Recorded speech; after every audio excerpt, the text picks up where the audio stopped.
Oh yeah, we got a porn studio coming to North Las Vegas. We're live. Okay, we are live.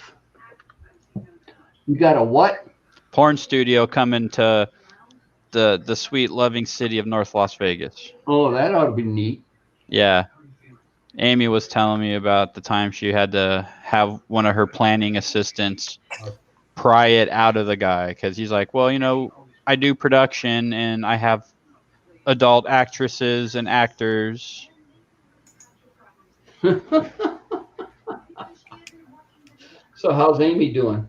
She's doing good. She's still working from home every now and then. So Did her parents move back to Florida? no, they moved back here. I think they're Okay. still here. They moved back for a little bit, I think, and then they came back. Hey Dorito, what's going on? We're just hanging out. I'm going to say it right now at the beginning of the show. I might have to jump up if I hear the doorbell ring. We are expecting a package from UPS, and this package I'm dying to get. I can't wait to get a hold of. It's the Ramjet emblems I sent off to get chrome plated 19 weeks ago. So they got coronavirus during the plating process, and they had to go through a 2-week quarantine process. Dad, sorry. Oh, I'm watching Meekum Auto Auctions on TV. Yeah. They had the auctions. Everybody's still, asshole to elbows like auctions. The only difference is everybody's wearing a mask. Mm-hmm. Yeah. So they got a massive, large gathering of people, like a sporting event. But and its only difference is it's an auto auction and everybody's wearing a mask. Even the guys, the wranglers who sit there and throw the bids up to the main table, and everybody at the main table, everybody's got a mask on. That surprised you. I wanna bitch at UPS today, too, while we're here. My package left last Friday. Okay. Left Nashville. It got to Las Vegas on August 26th at night. Okay. So we're going to say the whole day of August 27th, it was just sitting here. It didn't do anything. Just sat in a warehouse.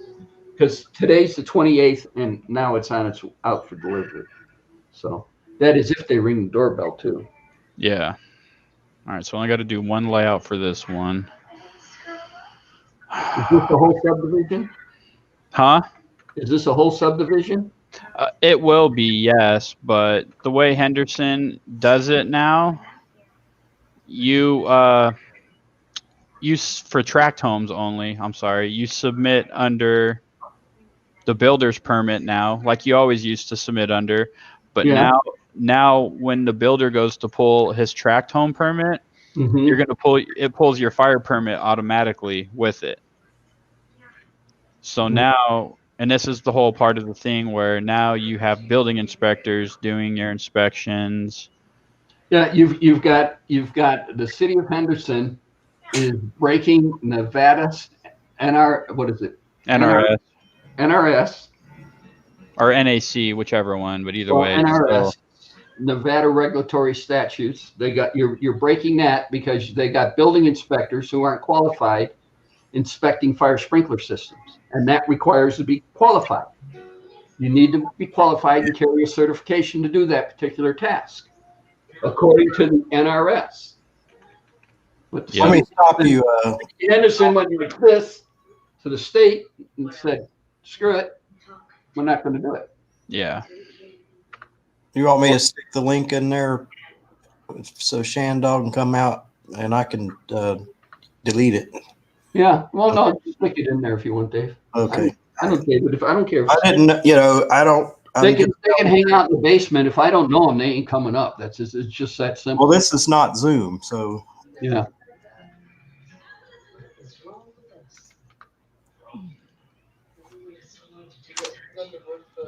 So yeah. All right. All right. All right. All right. All right. That's what I love about these high school girls. I get older, they stay the same age. Are you behaving yourself over there? Oh, I am. That's Days Look Think at those Confused. high school That's, girls. David, that's a quote. Dazed and Confused. That's a quote from a movie, David. Oh, Matthew McConaughey. Actually, by a famous actor. Matthew McConaughey made that Yeah. quote famous. He made that quote famous. All right, all right, all right. Hey, man, you got a joint? Nah, man, not on me. Be a lot cooler if you did. It's a movie about there's Shandog. It's a There's movie from back in the 70s. It's How's it about like going? doing good. Good. It's a movie about like teenage life. I think it's 73, Back 74 in the early 70s. down in Texas. So back when they started making you drug testing to play high school football. oh, it's before my time then. A little bit. Yeah. It's a good movie. It's funny. I like What's the it. name of the movie you It's said? a hilarious movie. Dazed and Confused. No, I don't think I ever saw it. Yeah. I'm really not a real big movie guy. Me neither. I can't I'd tell you rather the watch a documentary or something. Yeah. Yeah, well, I always watch a documentary. So, That's something. Your Camaro's looking good, Tom. thank you. Thank you. I like the colors. They go good. I was supposed to sit there and repaint the spoiler yesterday morning, and I got up first time in a long time with a splitting headache, and I wasn't about to sit there and go out in that garage and Son of a bitch. put a mask on and avoid paint fumes and be painting. And no. So I just blew it off. We're going to do it tomorrow morning. All right. So they do some 1 inch So there. Okay. we'll paint the spoiler the white pearl again, and then we'll lock it down, and that we'll let it sit for a day, and then Monday we'll mask out the stripes, the blue stripes and everything, and rough it up with a Scotch-Brite a little bit and get the painting. And So the spoiler gonna have 2 white stripes like the rest of the car? spoiler will have the white stripes like the hood and the trunk. Right. Okay. But it would have to look right. I don't think it would Yeah. look without the For the stuff. complete rally. But actually, I thought it was kind of cool with the white spoiler just sitting on the back there. It was looking quite Yeah, it neat. was. I like that white. Got Is to that a think, pearl white? That's Cadillac Pearl White. Cadillac. Nice Yeah. color. My son's It's an car is pearl white. It's an It's one of expensive those, color. Right. Bought one of those Subaru WRTXs or whatever they are. Yeah, the WRX STIs.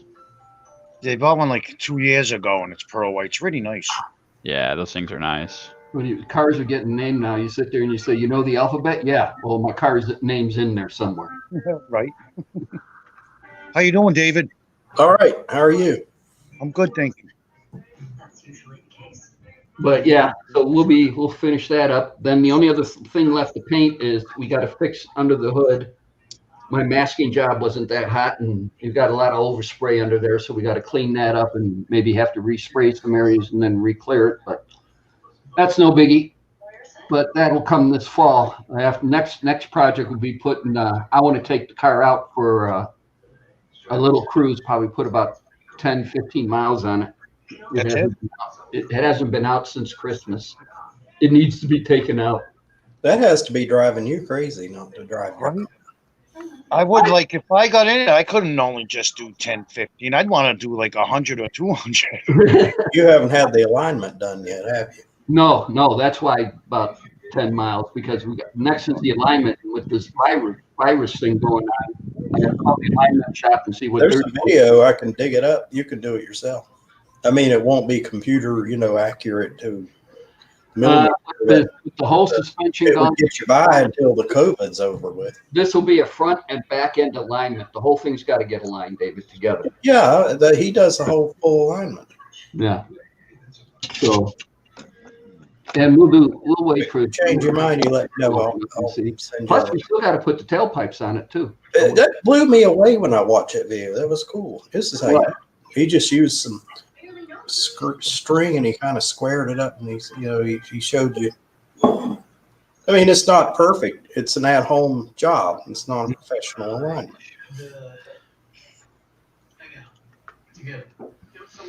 Cool.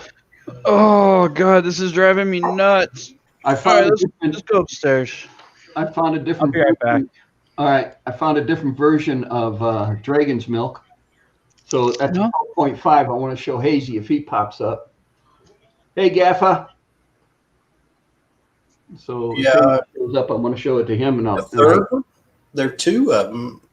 Now they came up with another. I did see. This is it's called the Dragon's Milk Reserve, and it's 12.5%. Wow, that's a strong It's a beer. green. Is it a green bottle? I think isn't that the white can? No, The white is not. It's only 8% alcohol. Oh, okay. I don't remember. yeah, the white's 8, and the standard bourbon cured beer they have, the Dragon's Milk, was 11.5 or 11.0. I can't remember, but yeah. It was 11.0 as far as I remember. It was 11. It said 11%. It didn't say have a decimal. It just said 11% alcohol. So, but yeah. So other than that, that's about it. Well, anything above 10, what's 0.1 or 0.2 or percent at that point? Oh, Pat, T-Dub gave me a camera. I need your assistance on how to work too. Turn on the power and start recording. Okay, well, my power button first. I was actually looking at reviews for a new video camera today. There's some of them are that easy. You turn it on and hit the play button and it starts recording. There you go. I mean, Stop being funny. it's the new phones now. You can do it off of there, I guess. But what is YouTube sit there now? You got to have what is it still 1,000 subscribers for you to do a live show off your phone or something like that? I have no idea on that stuff. Show, point, and shoot. Okay, Gaffa, I got it. I'm looking at a camera. It's in the $200 range. It's in the budget range, but I saw a review for it today. It's a Sony. Any experience with Sony cameras? Mm-hmm. Sony CX405. Here, this is the camera that T-Dub sent me. I think he was using it a lot when he was riding dirt bikes. Well, you don't get stabilization until you break the $200 mark, I found out. So, and this is it. I mean, what's it? That's just a little video camera? Yeah. But it's Like in GoPro? plastic. It's in plastic. It's waterproof. Charlie. That's great. They can get pricey though. They got them $600 or $800 on there. He started with a line of cameras. He started with the least expensive one and worked all the way up to the most expensive. Okay, yeah, waterproof case. Oh, okay. We're done. So yeah, this is a real dinky little thing. Turn it on, point, click, and shoot, I guess. That's all. Can you go live with that thing now? You have to plug it into your phone or something? Some of them you can. It has it'll output to your computer. A video, you can stream the video from your camera to your computer. I just got to let my dog in the house. Okay. Oh, that's the battery compartment. He's a pain in my, you know what? Well, I'll let Pat sit there and show me.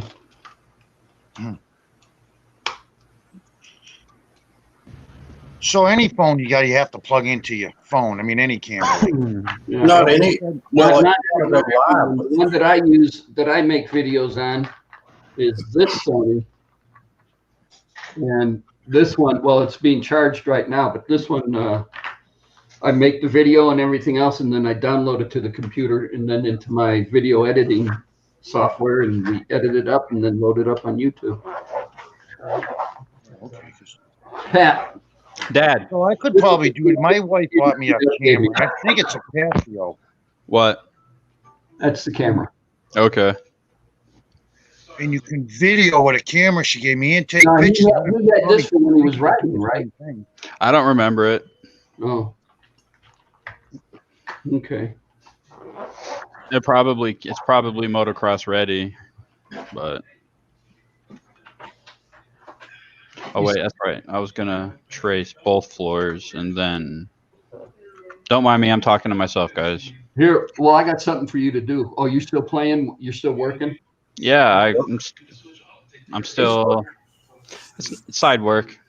I was going to say, go to Hazy's channel. In the last video he put up, he took his street bike out and started romping around in the dirt with it. And he did a video of it. He found this one little jump he just loved, so I guess he was just going around and doing that jump over and over again. At least he's riding the bike. Yeah. Not stealing it from a kid or something. Actually, I still like what was it, the scooter, the motorized scooter, or the motorized scooter. He sat there and jumped on one of those to get a beer run one night in one of his live shows, and he did it live. Mm-hmm. Going all the way to the liquor store, get it, come back, and I think I saw that one. He went through people's yards and stuff to get there. Yeah. Breezy's Bike Shop's in the house. What's going on? We're just What's up, Breezy? All right, so we'll do this. We'll do that. Do that. Nah. Oh my God, this is so mundane. It's not even funny.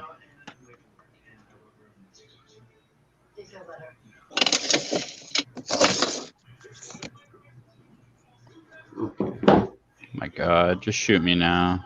Shoot you now? Yeah. You're sprinkling a freaking house.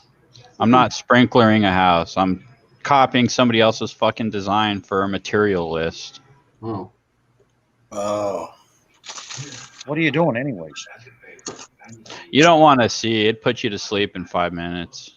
Oh, all right. I mean, if you got some insomnia going on, by all means, I'll let you go. No, I have no problem sleeping. All right, then, yeah, let's not do that. No, Basically, I'm doing a layout for fire sprinklers in a house. Oh, okay.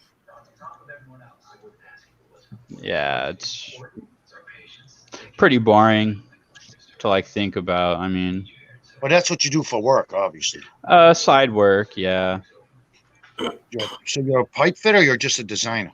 Just a designer now. Well, I was a designer. Now I'm actually a plant. Well, I was a fire inspector, and I'm hoping to be a plans examiner now. Oh, so you're like a brainiac. No, I'm not a brainiac. Come on. I mean, No, all right. I believe Tom. I know enough. I know enough to hold my own, but There by you all go. means, there And are that's all you other, need. there are more. There are a ton of people out there that have forgotten more about the industry than I know. A ton of people out there, and there's one. I was gonna say there's one right. Oh, that way. But that's how you learn. You learn from your elders. Well, it's like when you go in and you get a new doctor and he's right out of medical school and he knows all this stuff. It might be an advantage to have a brand new doctor who had just finished his medical school and all that up, because he's all up on the latest treatment for everything. That, and then it's a fresh set of eyes. It's a new opinion. It's a new outlook. It's a different everything. So, like when it comes to new doctors, I'm kind of not really looking forward to finding a new doctor for me, because our primary left and went to Kansas City on us. Well, see, mine is close to retirement age. I expect any minute for him to say I'm retiring. Yeah. And then I'll probably just change to a whole new practice, which is across the street from my job. So it's, convenient right there, easy for me to get to it. The other one's not close to anything. I mean, it was convenient 15 years ago. Mm-hmm. I've had the same doctor for 15 years. Well, so we've had what? How long? You had Barton forever. I had only started seeing him when I was 18. Yeah, I had God.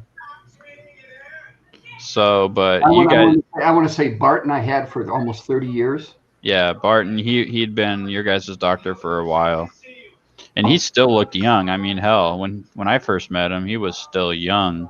Mm-hmm. So, well, hell, you and him sat there and had because he used to ride dirt bikes too. Yeah, that was awesome. I actually miss Dr. Barton. He was my favorite doctor. Well, I miss all my doctors, Yeah. I like to see them go. My wife went into work today. She's a dental assistant. And pandemic, they were shut down for a bit. Ended up the doc sold the business. You know, she's an older woman, but she didn't tell nobody till today at lunch. So Tuesday, she's never even met the lady. They're all going to be there Tuesday to meet her for the first time, and That's the new owner and the new boss. yeah, and it's like, wow, that's not like a backstab. My wife's been there with her 18 years, Damn. That's dirty. and Oh, she's Did been she lose her side job or just getting a new? A transition of management, probably. If you were an owner and you had employees that were 15 plus years with you, before you did something like that, who the hell's calling? Before you did something like that, you should have pulled those valuable long-term employees aside and explained what was going on with it, with the business. Exactly. She didn't help her at all. Well, she probably, when they sold the business, they probably said, "Oh, we have so many valuable long-term employees," and Well, really, she's the only assistant, and it's one lady. And her father started the practice like years ago, passed on. She took it over. She's 70 years old. But she never gave, you know, they kept asking her, when are you going to retire? And she's like, oh, I don't plan on it for like 5 more years.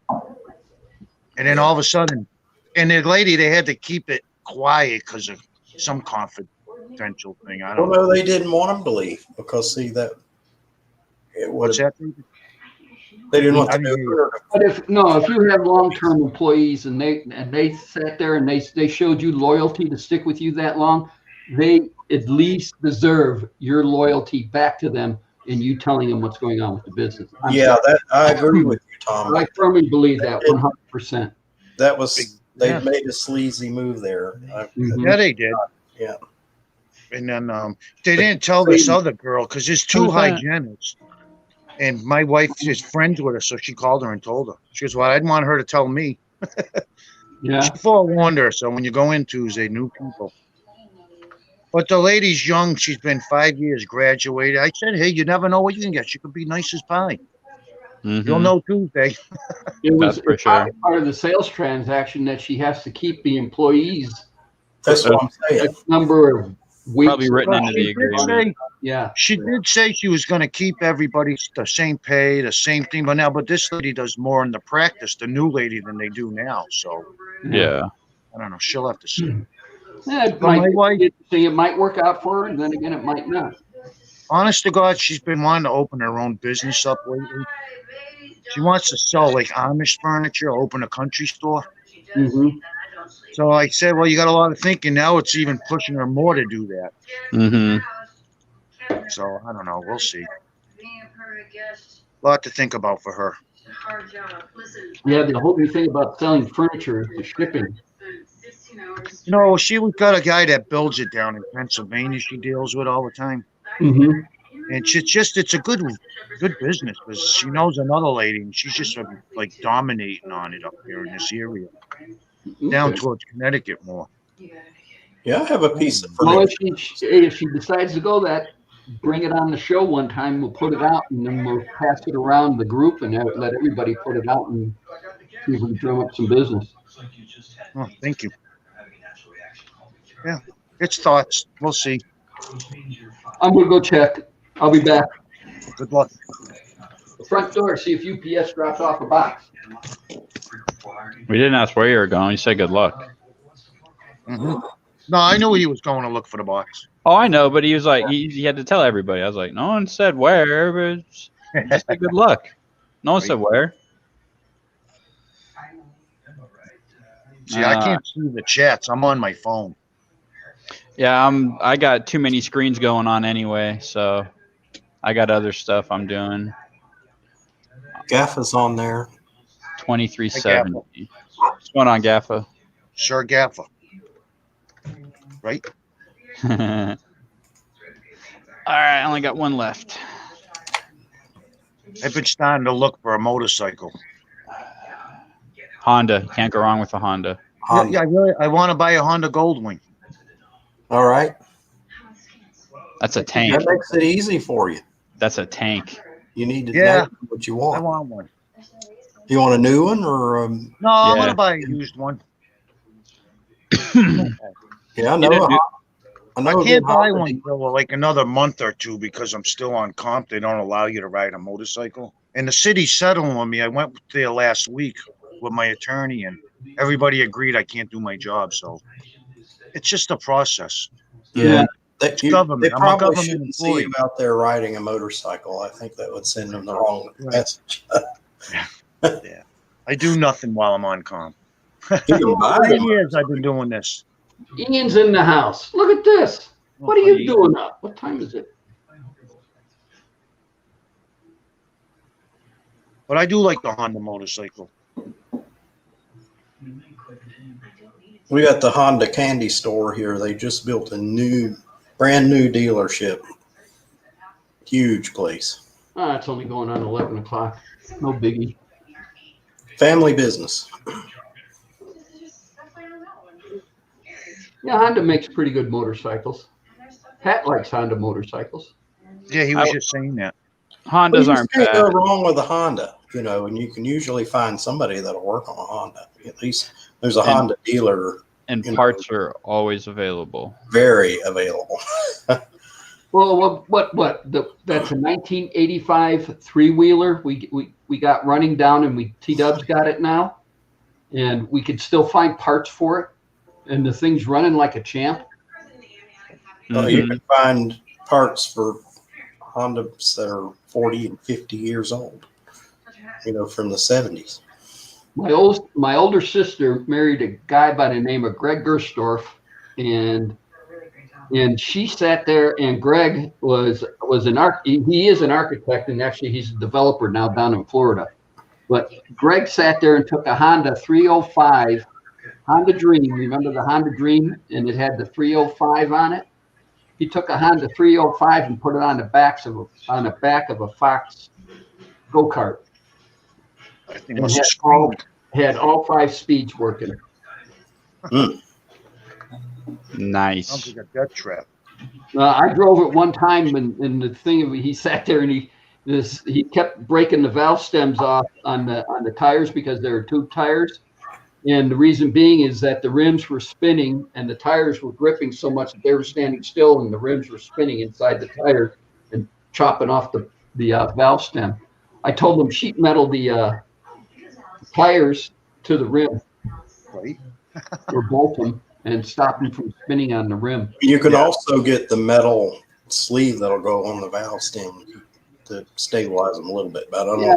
The whole thing is we get the axle spinning with the tire too. I mean, come on, we got to apply it to the pavement and get moving. Yeah. It's 11 o'clock's too late, Ian. Bullshit. Oh, It is Friday night. It's Friday night. You don't have to go to work tomorrow. You can just sleep in an extra hour in the morning. Yeah. Doesn't the I got up late last night and watched Jimmy C. doesn't it? Open-ended hours. You can do whatever you want when you want. It's too late. Okay. all right. That's good. Are you done yet, Pat? And I'm on my last floor plan right now. How many houses? How many floor plans? 4, but because it's 2 different pressure zones in Henderson, there's 2 different designs, one with a little bit more 1-inch than the other. So Henderson usually didn't let you with a subdivision cross pressure zones. well they are now, I guess, but we have to design accordingly each pressure zone because Because everybody doesn't realize the Vegas Valley Water is pumping stations, tanks, pumping stations, tanks, pumping stations, tanks. The city of Henderson is their own water district, and all the city of Henderson does is because they're located in the foothills around the Black Mountains. All they did was locate a whole bunch of water storage tanks around the Black Mountain up in that area, and they let gravity do their best. They don't pump. They pump to fill the tank with clean, fresh water, but then water coming down distributes down to the households and fire hydrants and everything else. It's all gravity fed. There's only one domestic pump station in the whole city, and unless that's changed, and that is in Lake Las Vegas. And if you Google that on Google Earth, you'll see where that is on the east of town. They took a whole big wash area and dammed it up and made it into an expensive community where you live in a lake. Ooh. But everybody thinks that the wash actually feeds the lake. The wash does not feed the lake. The wash actually is diverted underneath the lake, and they actually pump water into the lake. Yeah. But if you were standing there at the Lake of Las Vegas and watch Vegas wash come down, it looks like the wash is filling the lake. Well, in reality, it goes underneath the lake. It goes, yeah. It goes, and it fills like mead. It fills like mead, and then the Lake Las Vegas pumped water. But the funny thing is, you look at Lake Las Vegas water, and it looks like it's wash water. Yeah, yeah. It is so dirty. And Jason, the lakes are not like they used to be when we were young. No. And Jason, so dirty. Jason, my coworker, they put a splash pad out there at Lake Las Vegas, and he went out there with his family.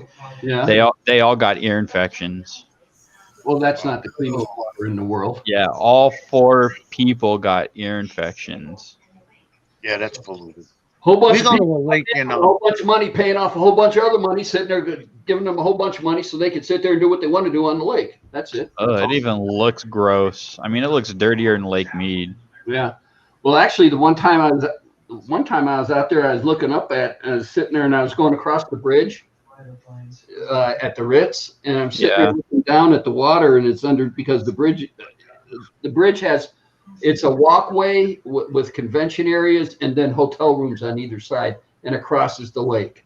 It crosses the lake to the north side of the lake. You know, it never crossed my mind that a lake could be dirty because all the ones around here are clean. Oh no! It comes down out of the mountains. And and there's only one motorboat on the whole lake, one internal combustion engine on the lake. Everything else is battery powered.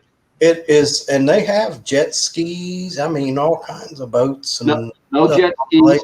And the water's clean. You know, it's huge lake. Let me take that back. I haven't been out to Lake Las Vegas since I retired, and so that's been 5 years. So no, there were no jet skis. Only one motorized boat. It was a pretty good size. I want to say probably about a 40, maybe a 50-foot big yacht. They rent out parties. You know, you want to take your kid for a sunset cruise out at Lake Las Vegas type thing. I'm so disappointed. I would think that everything would be so. And then all the houses that have lakefront, they sit there and what they have is they got battery operated pontoon boats. Everybody has a battery operated pontoon boat or an electric pontoon boat. So. I'm blown away. That's just horrible. And the lake is, I mean, it kind of looks nice when you're driving by it, but that's about it. But it's going to be a big lake, right? It has that big yacht. Well, here, I'll pull it up on Google. I was going to say, I was just looking at it. Go ahead and do it. And then I'll share the screen.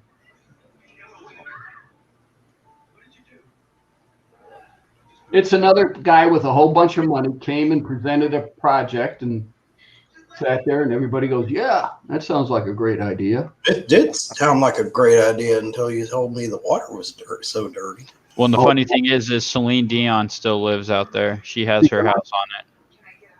Oh, my. She's got 2 houses.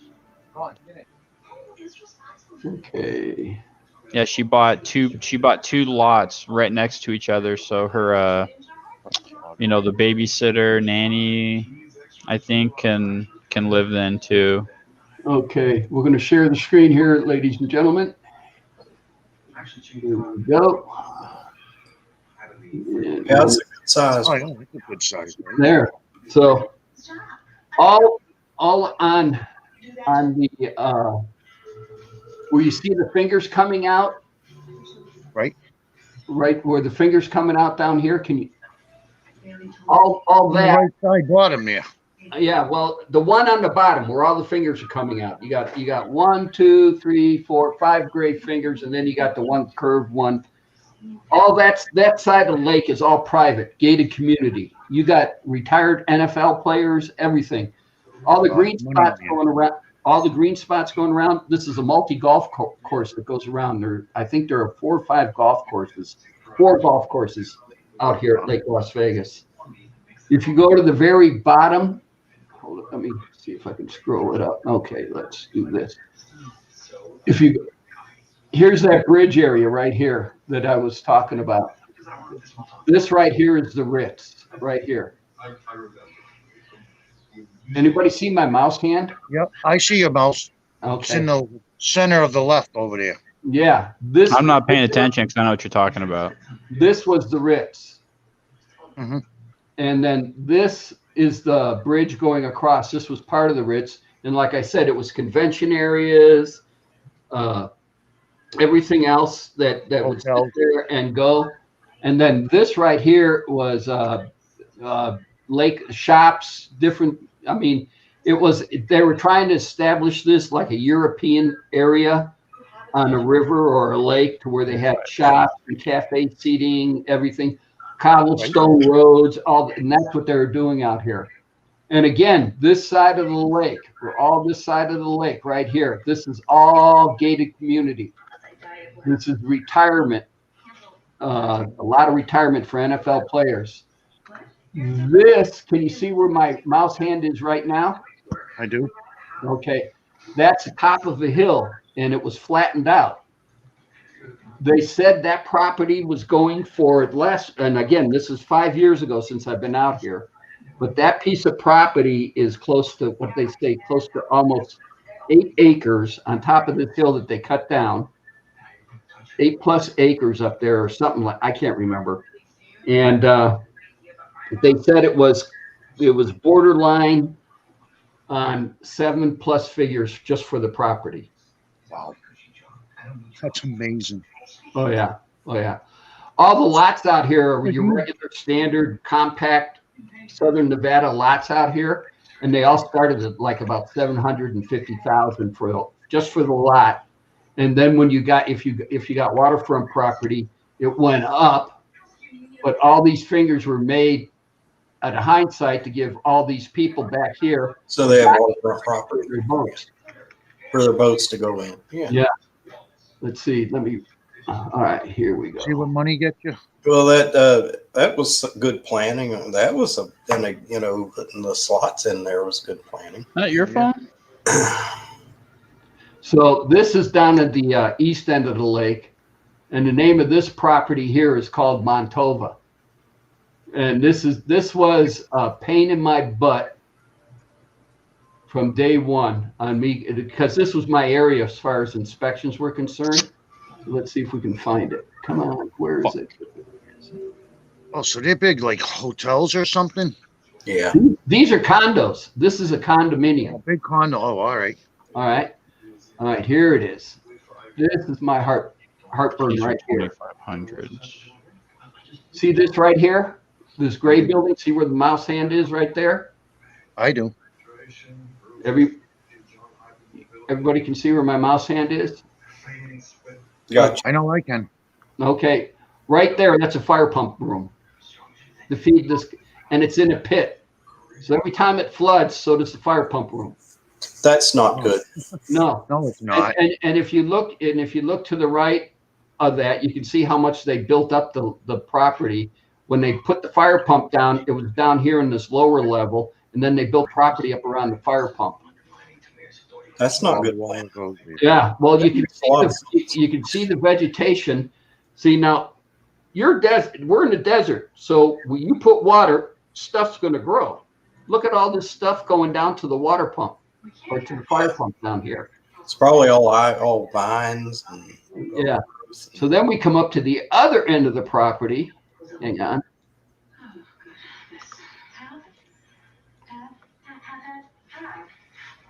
Bear with me, guys. And No, it's like we're taking a helicopter ride or a jetpack ride. 3-dimensional view here. Yeah, I like it. And there, see this gray building right here? Mhm. This is the other fire pump for the property. This pump down here in the wash doesn't work. That pump works. that when you have one building, one fire pump is good. 2 buildings, 2 fire pumps. 2 or more buildings, 2 fire pumps. They got 3 buildings here, plus all these low rise, and it looks like they're getting ready to build more out here. So, yeah. So they did it right. So this is Lake Las Vegas. No, when So I had a. Hold on. Let's get rid of this.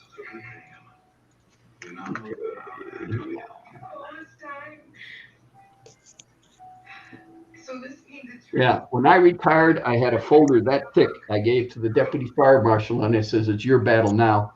They had to get that fire pump up and running and out of the pit. I was so tired of writing them citations, and every time I wrote them a citation, depending upon the judge, it was either anywhere from $800 to $1,600 every time they went to court. They just paid the judge off. You're just doing your job, right? Yeah, that's all. I mean, Just writing a ticket. yeah. Well, I had this, no. They paid it. This not 1 year, not 2 years, but 4 years. This was going on when I left. Wow. And that was 5 years ago. Right. Because if something ever happened, I need to take a you'd break. feel bad, man. Something ever happens, they pull the paperwork, and if I didn't do my due diligence, that I would be in the Gray Bar Hotel. Yeah, he did his job. He did his job. Yes, that's right. That's Yeah. you're supposed to. That's what you get paid to do your job, right? Yeah. So I always did my job. Yeah, they just paid off the judge. They just paid it and went on. but that's Yeah, that's Lake Las Vegas. There are 2 casinos on the lake. You can do water sports, everything else out there. I wouldn't go in that water. I wouldn't want my worst enemy to go swimming in that water. Well, you need to come to North Carolina, Tom, because we have beautiful water. And a So lot it's of almost being. I'll take you out to Lake Mead. You want to see some crystal blue water? Lake Mojave. it's as clean as Golden Pond at U Dizzy's place. That's a dirty pond. You Well, believe that's that I the- tried that's to the drive that water car in there. there? Did you see I that? grew up on a creek as dirty as U Dizzy's pond, so I No, did you see that there was U Dizzy had a video up to where a guy tried to drive the car into U Dizzy's pond? Oh yeah, I watched that one. I can practically from Dizzy's. I can see Dizzy's place from my backyard. Oh, cool. Yeah, I live Yeah, up on so the back, it's yeah, shop. the residential part. I gotta go refill. Well, it's easy to see Dizzy's place from a lot of places because it's up on the hill. Right. I grew up in this area right here my whole life. Webster Square. Yeah, I'll be right back. It's my time for a reload too. Everybody go get refills. I'm not drinking. I got water. He's I'm working. not drinking either. You're working. I freeze a done. Gatorade. I just did my side work.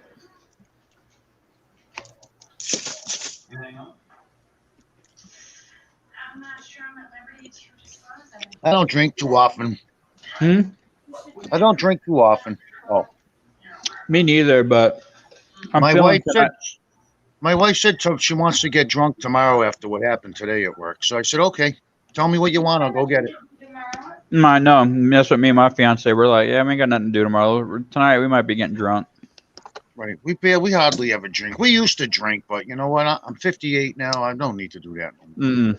I smoke my herb for my shoulder. So That's it, man. That's all I need to do. That shit's Yeah, better for awesome. you anyway. Alcohol, cigarettes, all that shit. It's too many chemicals. well, I smoke cigarettes like a nitwit. That's my vice I have. That's it. You can have one vice. And that is it. But tomorrow night she wants to get lit, so. And that's good because we got a young couple that live next door and they're going to want to drink too. So Well, there you go. There you go. And they're good neighbors. You gotta love good neighbors. Yeah, I have all good neighbors. Knock wood, man. Honest to God. When we first moved in here, this neighborhood was awesome, but then watch over the 20 years, the transformation, because this was a brand new neighborhood. And over 20 years, watch the transformation of how the neighborhood has evolved. Pat can tell you that. I mean, at the beginning, we were having block parties. We were partying out. I mean, 4th of July comes, barbecue. Okay, where are we doing it? Greg's house, across the street. Okay. Right? And the whole back of this cul-de-sac where I live at, everybody, we're over drinking, partying, having a good time. little kids, everything. Okay, Yeah. Halloween. All right, where are we setting up? Oh, next door, Joanne's house. Okay, fine. My house. All right. We did this year in and year out, and then everybody moved out and moved on. And It was like maybe 7 people left on the block, if that. yeah, Hey, I need 1 minute, all right? yeah. You want me to mute you? Oh, he did himself. I missed it, Tom. Is that the neighborhood you live in right now or another neighborhood? Oh, this was the beginning of this neighborhood. This was a brand new neighborhood in '97 when we moved in here. Yeah. And oh, it was fun. It was fun. 23 years ago. Yeah, it was fun. Now most of the houses are rental properties. I think there are a handful of original owners of these houses. They were brand new in '97 of the original houses. I still get the house next door to us. I still get a kick out of Pat. We had our niece spend the night. Pat and Brooke were really good friends, good friends, and My cousin, yeah. growing up and everything else. And the new couple, it was a new young couple, and I guess mommy and daddy brought them the house and brought them a swimming pool and all this and everything else. And Pat comes downstairs or sit there and he said, "Dad, they're swimming next door naked in the pool." I go, "Pat, then don't look." "Well, my window's right there." And I said, "Yeah, but you got to turn your, but Dad, they're swimming. Don't look. You and Brooke play games. You got the whole upstairs. You got the whole game room. Go." That's nice to have that kind of privacy in your neighborhood, you know. Because now if you do stuff like that, they call cops on you. You don't have any. And they were assholes. They will call the cops on me You know, anytime I was skateboarding out front. There were people that would turn their head and go, "Oh, okay." There's Well, David, on the other side of the coin, like you did, Pat would tell you, they were butt heads. He would come over on my door, knock on my door, and T-Dub's flipping cars. I'm flipping cars at the time. How many cars we flip out of here, Pat? We picked up at auction and flipped. A lot. Yeah.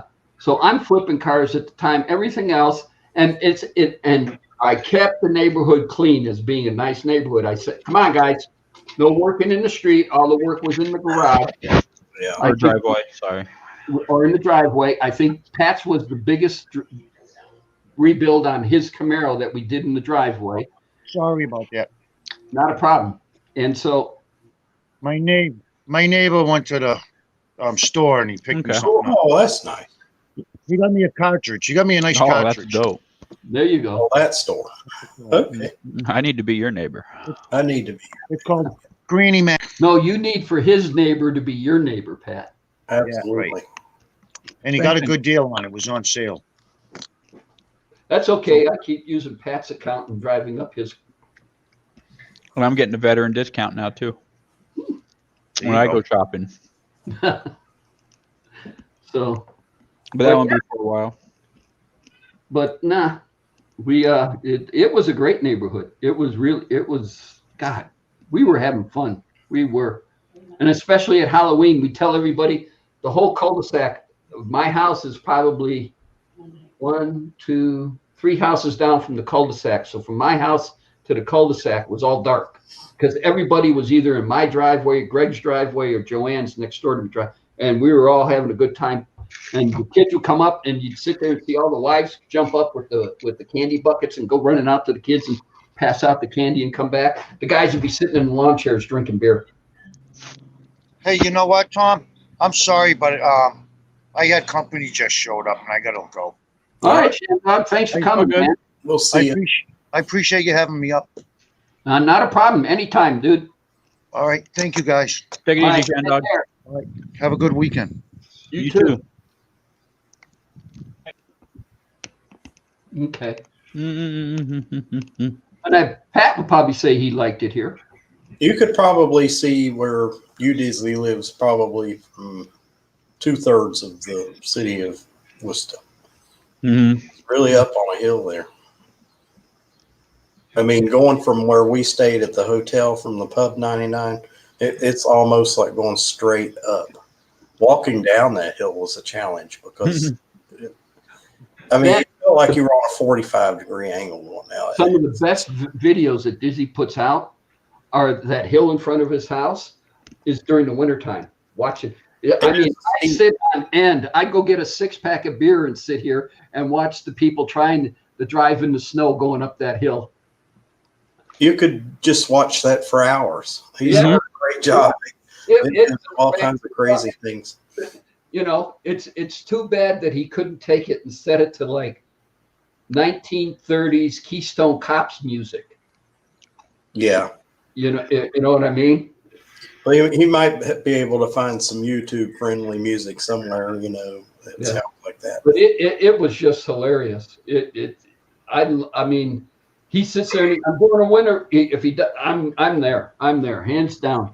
Because now every time I watch a video like that, it makes me appreciate where I live now. Because back where I grew up, they had snow and lots of it, and you know, the things that you see out that window. I don't mean to brag, but standing there in his living room when something's going on out there, everything stops and everybody looks out the window.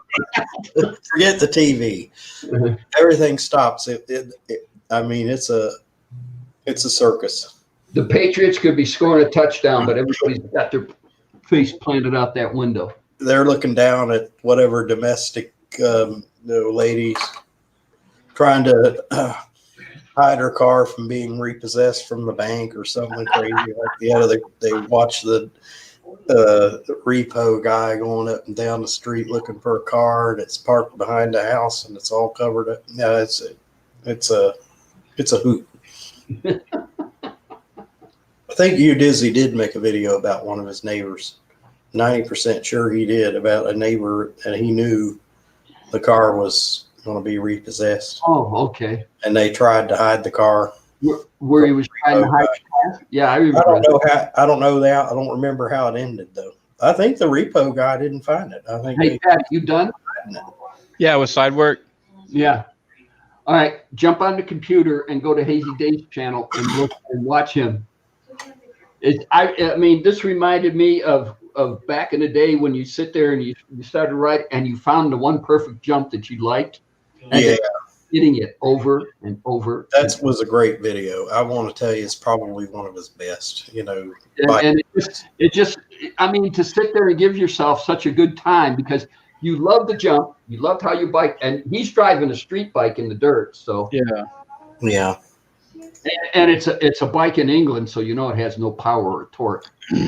That's 120. It's a 125cc. And I don't know exactly what manufacturer, what model that bike is, but yeah, it's a European bike. I think in UK you don't have to have a motorcycle license if it's under 125ccs. So you can just have a regular. You have to have a driver's license, but yeah, I can relate to in a certain degree.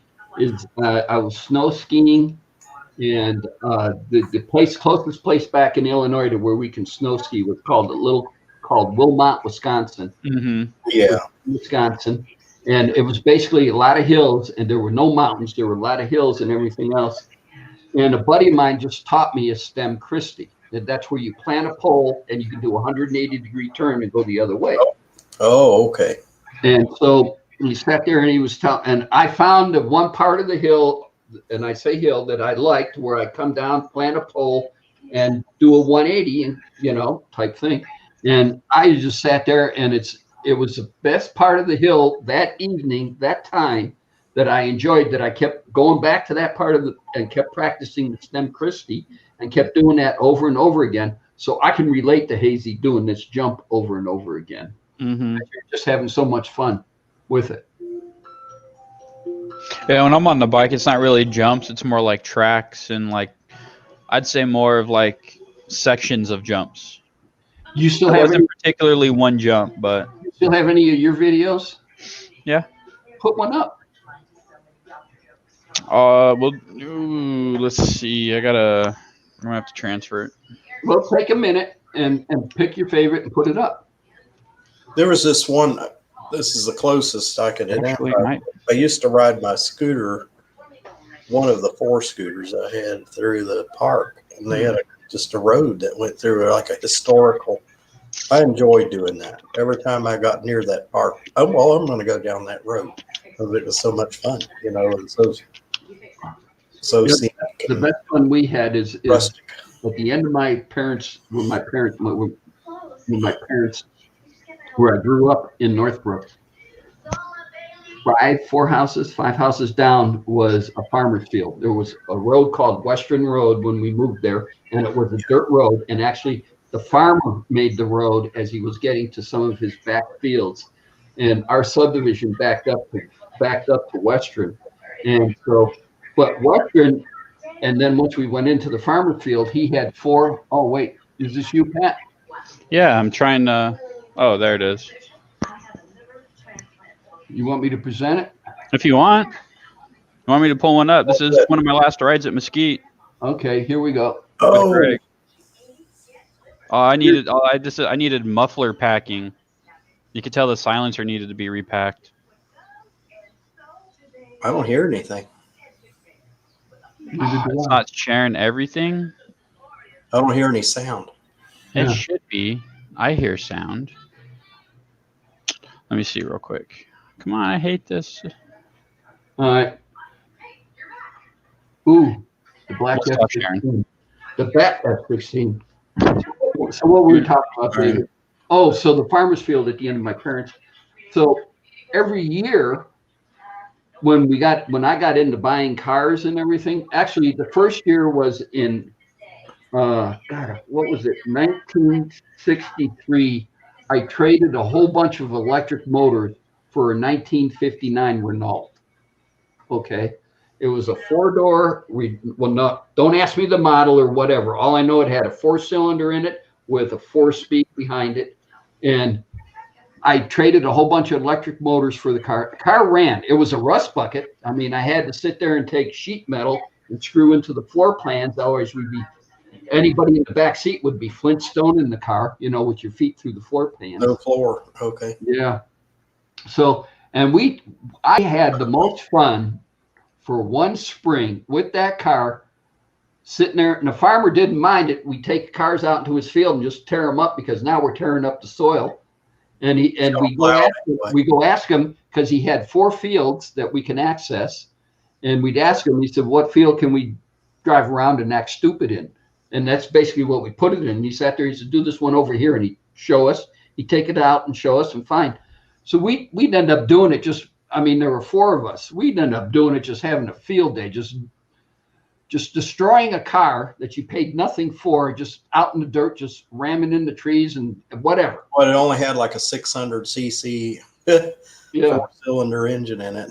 I watched a buddy of mine, Rusty Myers. His name was Glenn, but we called him Rusty because his hair was red. And Rusty Myers, and he sat there, and it was a 1956 or 55 Chevy with the 265 in it. And he said, I never seen an engine blow. And I said, okay. And we're in the farmer's field, and he had that car. That was a 55 Chevy, and we were driving it all through the farmer's field, having a good old time.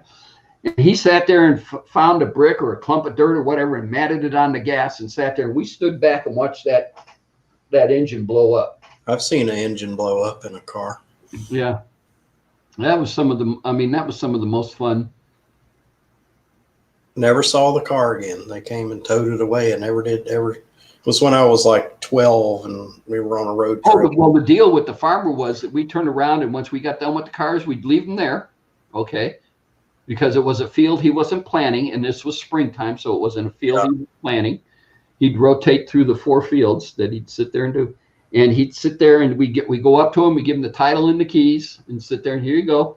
And he'd call a wrecking yard out. He would go out with his tractor, and he'd pull it up to the front of the house, whatever the car was conditioned. Mm-hmm. And he'd pull it up to the front of the house, and a wrecker would come up, and he'd sit there and collect 25, 35 scrapping fees for the car.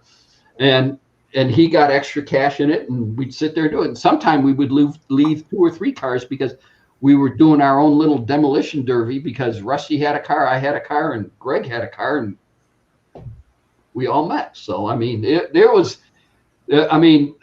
was probably from 1962 to 1965. It was the most fun I had in all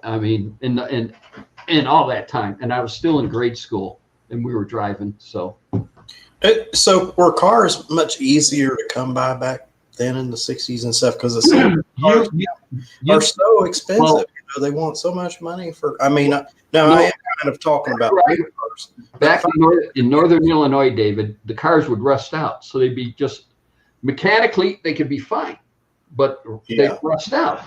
So what we would do was take our cars, and we continued this on when we were driving, and we take our cars and we put them up for the winter. Mine went up besides my dad's garage up on blocks, and then the tarp went over it, and I took the tires off and slid them underneath the car. And then I would go out and I'd find $25, $50, maybe $75 rust bucket. And then I would do this at the end, sometime in September. I get my streetcar put up for the winter, and then in September till roughly October, I'd be seriously working on this car just to make it last through the winter. So in the springtime, then come spring, it would take to the farmer's field, and we'd have a good time and saying goodbye to that car. Did you tell him we were leaving? And I was, like I said, I was 12. I know.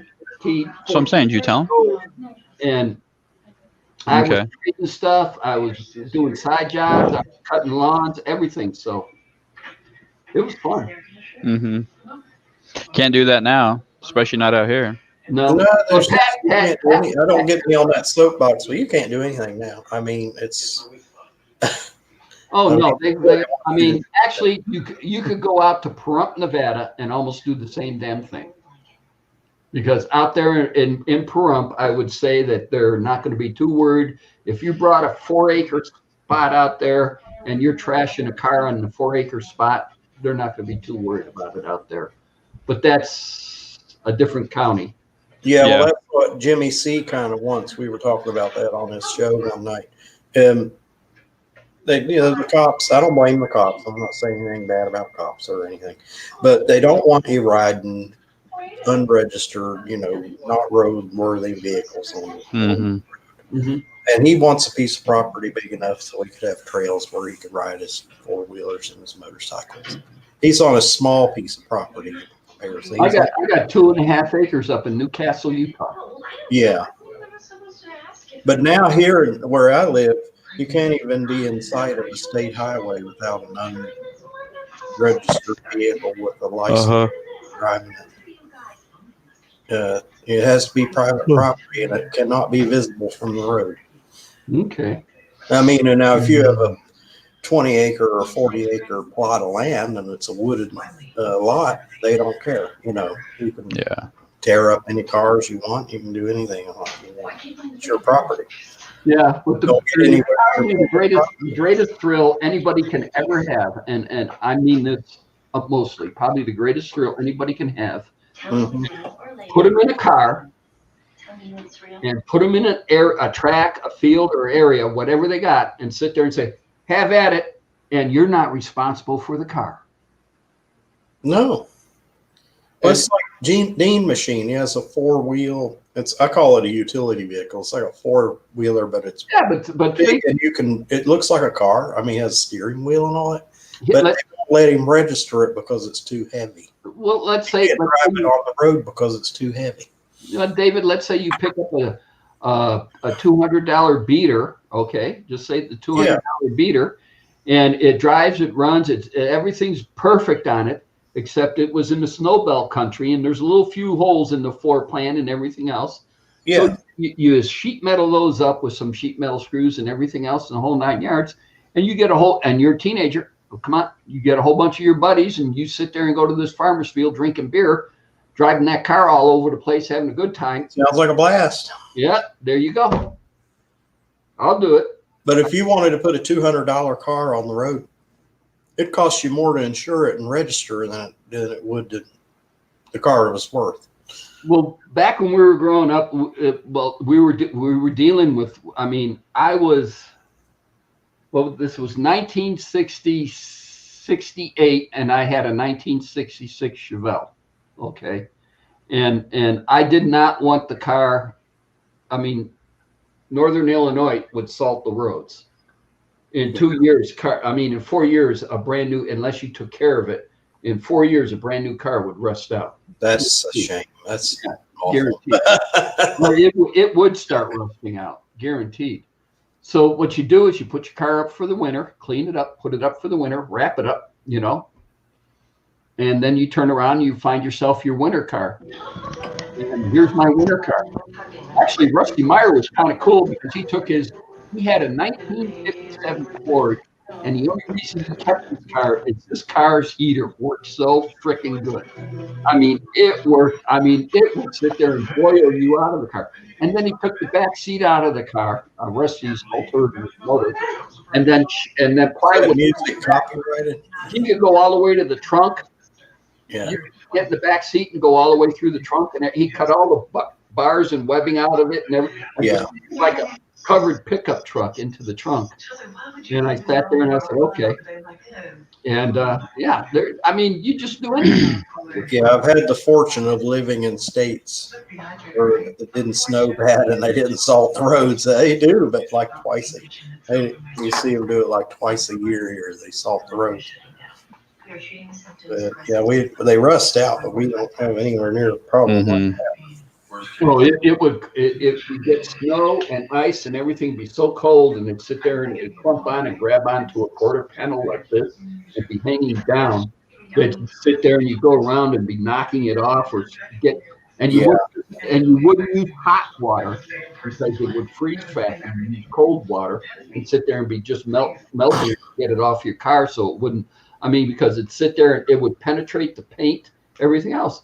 And people who wouldn't take care of their cars inside a brand new car inside of 4 or 5 years would have on the quarter panels going down the running boards or the behind the front tires on the fenders, it'd be all rusting out because they never cleaned their car or really took care of it. I see why you moved away from there now. Yeah. All right, guys, I got to get going. Robin and I are going to go to the store real quick. I got to go shopping. Oh, okay. Well, we'll See you later, Pat. Yep. We'll see you guys later. You guys have a good one. If you get a minute, can you come by this weekend? I should be able to, yeah. Okay. All righty. You guys have a good one. All right. See ya. Has anybody been watching the chat? I mean. Oh, no. Oh. See, Ian is still there. Okay. Well, no, Ian was here. I don't know. Anybody's in the chat. Who's what? Oh, we got 6 people watching. What is it? Teresa? Teresa, yo, what's going on, girl? See, they don't tell you when that would be something they could do. Oh, we're just a little bit past the first hour. And you sent Hazy Days. I sent Hazy and I sent Dizzy. Okay. All right, let's see. Hazy haven't got a hair on their ass to show up here tonight or this afternoon. Okay. There, I said it. Did you send one to Jimmy C? Yep. Jimmy C, you, T-Dub, Pat, and Captain Jerk are all in the same email. Yeah, and email. Yeah. They do Hangouts. So. And I sent David and you, Dizzy, through Hangouts. Okay. That's what they like it. Dizzy told me never use his email. He never. Right. I tried to invite him to Hangouts, and it never accepted the invite. So I think I put the wrong email address in there. Okay. Hang on for a minute. Jimmy C might still be sleeping. Who knows? Because how late did he run last night? I stayed up. It was 2:19 when I signed off. And things looked like it was 2:19 your time? Yeah. I left at 10:30 my time. So that was probably 2:30 your time. So you were still on there when I left then? No, it would have been 1:30 my time. So you left at 1:30. Because I left at 10:30. Yeah, it's 3 hours. So 10:30 and you had 3, you got 1:30. Okay. And Anthony is in the aftermath of a hurricane, which totally blew me away. I know Anthony's having. I hope everything's okay with him. Well, Anthony, there's no towers. let us know you're okay, dude. I don't know if he'd be watching. But no power, no nothing. No power, no cell towers, nothing. Okay. Category 1, but when it got to him, it was the category 1, and it knocked everything out. All right. Well, Anthony is resourceful like there is no other. Well, that's what we were discussing. He's a redneck. He figured. I don't want to use that term. I hate classifying people. Well, I don't see it as I hate the term black person. I hate the term white person. Yeah. We're all human beings. I mean, come on. So I hate the term also redneck because, granted, no, he's got a little bit of ingenuity in him. Country ingenuity. We call it Kentucky ingenuity. You know, for us folks from Kentucky, make it work. I mean, some of it can be really kind of hilarious. I hope I didn't step over political bounds, but I did not mean anything derogatory or negative from it. I think it's a positive quality for somebody to have in an emergency like that. You know, oh, what do I do? What do I do? He probably got to check. He had a plan. You know.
It was Nancy coming home.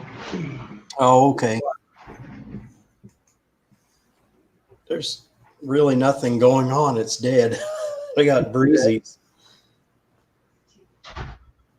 Ian just signed off. Ian just signed off? I think so. It's too late. Ian used to hang with the big boys.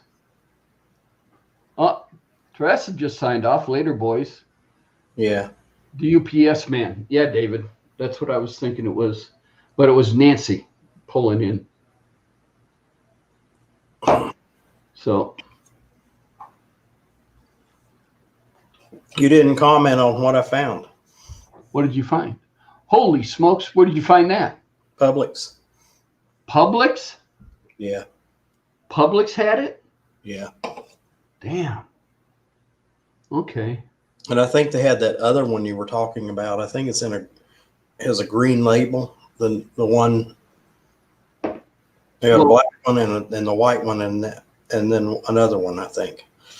Well, apparently you dizzy or hazy don't have the balls to come up on the live show, so I'm just going to drink one anyway. I'll bring next beer up. We'll drink one of them because this is a Coors. Wait. Yep. See Coors. Yep. Yeah. So when I go up for the next one, David, I'll bring one in and show it to you. Oh, one of those. Dragon's Milk Reserve. Dragon's Milk Reserve, I think. Yeah, I don't know why I thought Captain Jack. Well, that would be a good name for a beer. But yeah. Yeah. But everything's good. Well, good to see Shandog again. It's 2 weeks in a row, David. You got him on the show. Awesome. I'm a good recruiter. I called my old job today. Yeah. Get back into doing what they do, platelet phoresis and donating. I've had some issues and not been able to donate. And I called, what I tried to get through to somebody that did my job 10 years ago. Mm-hmm. And I was a phone call away. I got put on hold. I had to go through 3 of those. Press 1 if you want to do this. Press 1. 3, and got put on hold to talk to somebody that did my job. And they said, go online and schedule your appointment. And I said, well, I know I scheduled an appointment, but I had some questions. They have this new thing. It's a plasma donation you can make. I read this the other day. They found out that if you had the COVID virus, your body would make an antibody. And the antibody, that's what they're talking about. They want people who had the virus to go in, and they can draw plasma out of them and start looking at the antibodies in it. And give it to patients in convalescent homes to give them immunity to the. I don't know if they go to the patients in the convalescence home. I do it. I do it. Oh yeah. Well, I tried to, and they said, well, I couldn't quite get the lady to. I know about blood, more technically about blood than most people do because that was my job, blood services, and. I didn't want to talk down to the lady, and I said, well, I used to work there, and, I know a thing or two. She said, well, when you give platelets or blood, they test you for antibodies. So that's when they would know that I had antibodies. I think I had it. Yeah. I think I had it twice, in all honesty. And the second case was just a real mild case. I guess they know that the antibodies are there, and then you could do the plasma. So they could do the research on the plasma. Okay. I find it really fascinating. All right. I'm going to get a beer. All right. I got to get a mug, so it's going to be a little bit. Hold down the fort. Get somebody up here. Hey, hold it. Wait, let's see. Before I go. I don't know who to call. What happened to Justin? Captain Jerk. I told Captain Jerk. I gave it to Captain Jerk. I gave it to Jimmy C. I'll be back in a minute.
I don't know. Pat just said Pat was on. He just said him probably. I got to keep my voice.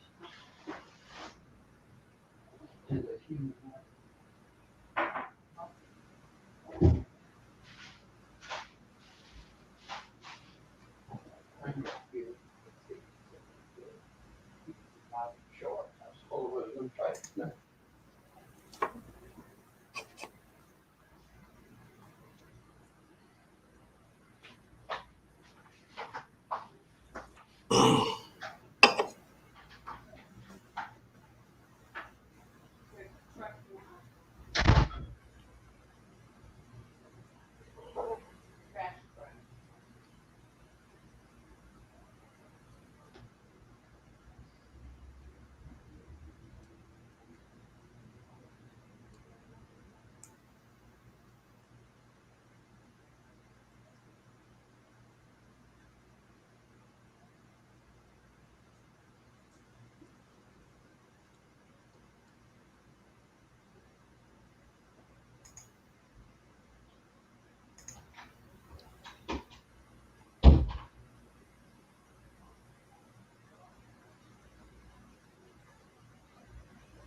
You FaceTime the girls? Okay.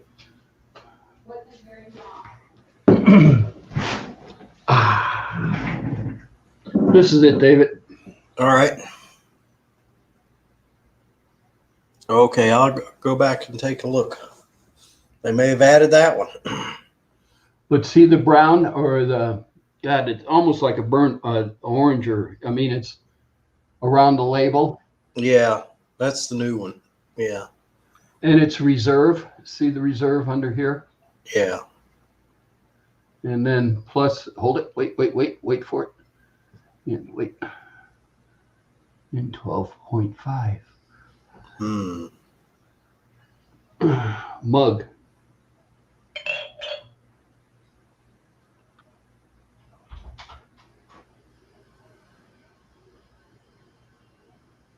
Ooh, this is rich. You know, like a $4 beer, yeah, you have to pour it in a mug. A $5 beer. Man, no matter how fast you pour it, it wouldn't come to a big head. I was trying to, try to get some foam up there. Well, here you go. Here's looking up your address. Cheers. Oh. You did accept my invite. Said, do you want to add him to contacts? Who? Yeah. You Dizzy accepted my Hangouts invite. Well, he's not in the basement. Man, this is good. All right, here it is. Hazy, you want 4 bottles of this? Because that's what they sell it in, is a 4-pack. You want 4 bottles of this? You better come on. They don't have cans, unfortunately. I will figure a way to get 4 bottles. Just wrap it in bubble wrap. Oh, it's serious bubble wrap time. Here we go. Put it in a Ziploc bag and put bubble wrap around it. I'm going to get hammered. I got the last 30 minutes of my show, and I'm going to be hammered. This is good. I mean, oh. Well, things were dying down last night, and Jimmy said, well, I'm going to get another beer. And I said, well, okay, Jimmy, I'll have another one with you. And it was the last one. When I was finished with that, I said, yo, I'm finished with the beer. I'm ready to go. I think there was one other person up on the panel. I can't remember who it was. Uh-huh. So he may have shut it down early. Okay.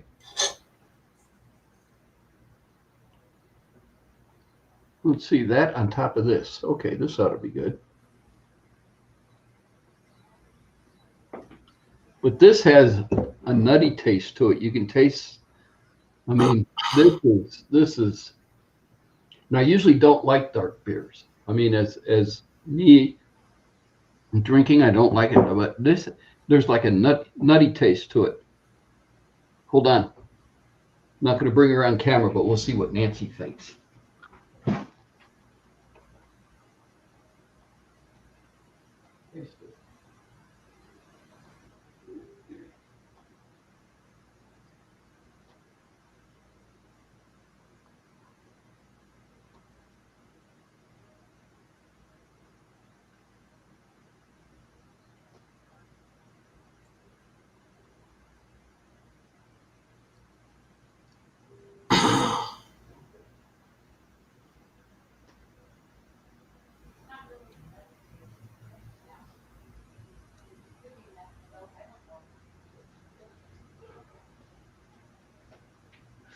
Well, we can definitely tell Nancy's not a beer connoisseur.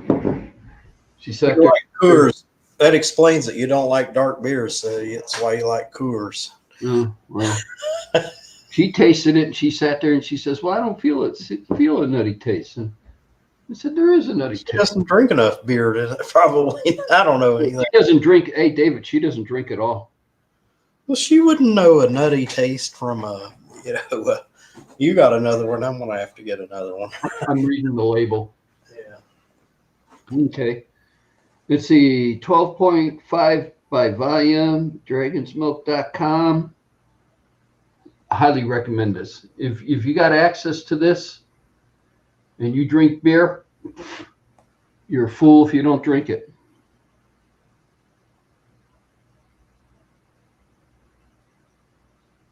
Okay, cool.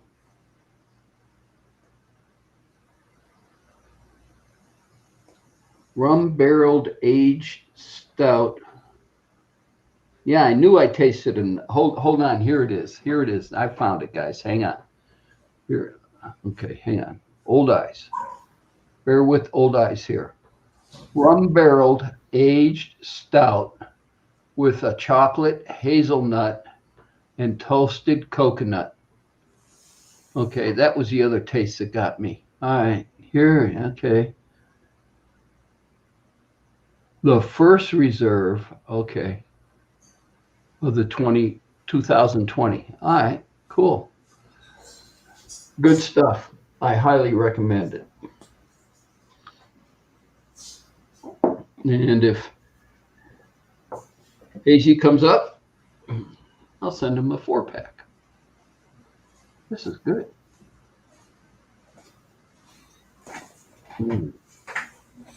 I've been getting these because of Hazy Days. I noticed. Yeah. Stella. Yeah. I don't know I like to switch brands or switch around brands every now and then. I don't know if I ever drank a Stella. You'd like it. It's a pale, almost clear golden beer. It has a little bit of a bite. Oh, I don't mind a bite as long as I'm allowed to bite back. I mean, come on. It's a little on the hoppy side. Okay. This I said it's nutty, and then I read it, the description while you're gone.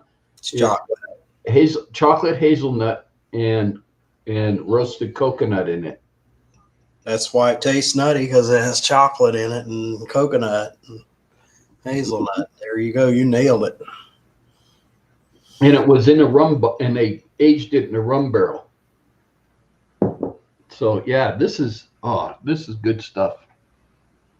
So if I fall down, you end the show, David. All right, ladies and gentlemen. I'm glad you enjoyed the Tom Noble show. See ya. That's my line, huh? Later. No, later. Right, later. That's the line. Later. Well, I end all my videos going later. You sound like you're on your way out now. After you drink that 12.5% alcohol beer, you're going to be out. Oh, well, I'm UPS. I want UPS to come deliver it. I want to see. I mean, I sent. Well, I'm going to do my show and tell and show you my new toy. Okay. Here we go. No, if everybody remembers, I had Gary Ramsey at Ramsey Construction do me 2 emblems called Ramjet, because it's a 350 Ramjet that's in the Camaro, and I wanted to put an emblem. Never mind, I'll show you. But anyway, we sent them off. 19 weeks later, they're coming back home. A Maglite? Yeah, $12 from some charity. Is that an LED or just regular? It's the old incandescent one, but I collect them. You know, I had a Maglite, used 2 D cells. This one uses 3. See how much longer it is? Mm-hmm. And that. Hold on, David. Hold on.